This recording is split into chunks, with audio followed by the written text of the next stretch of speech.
Tollywood sensational music director Thaman కొడితే ఎలా ఉంటుందో థియేటర్లలో చూస్తూనే ఉన్నాం. ముఖ్యంగా బాలయ్య సినిమా అంటే తమన్ పూనకంతో ఊగిపోతున్నాడు. అఖండ మొదలుకొని డాకు మహారాజ్ వరకు తమన్ చేసిన రచ్చ అంతా ఇంత కాదు. ముఖ్యంగా డాకు సినిమాకు తమన్ ఇచ్చిన బీజిఎం పీక్స్ అనే చెప్పాలి.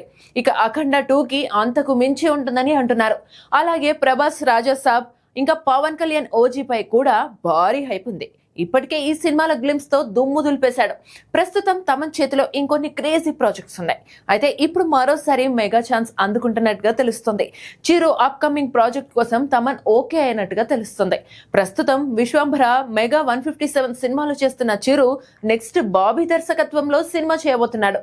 వాల్తేరు వీరయ్య కాంబినేషన్ రిపీట్ అవుతుండడంతో మెగా ఫ్యాన్స్ అప్పుడే ఈ ప్రాజెక్ట్ పై అంచనాలు పెట్టేసుకున్నారు. ఈ సినిమాకు తమన్ సంగీత దర్శకుడిగా వ్యవహరించనున్నట్టుగా తెలుస్తోంది. వాల్తేరు వీరయ్య సినిమాకు దేవిశ్రీ ప్రసాద్ సంగీతం అందించాడు. కానీ బాబీ డాకు మహారాజ్ సినిమాకు తమన్ మ్యూజిక్ ఇచ్చాడు. దీంతో ఇప్పుడు మెగాస్టార్ సినిమాకు కూడా తమన్నే తీసుకుంటున్నట్టుగా సమాచారం. గతంతో చిరు గాడ్ ఫాదర్ సినిమాకు తమన్ సంగీతం అందించాడు.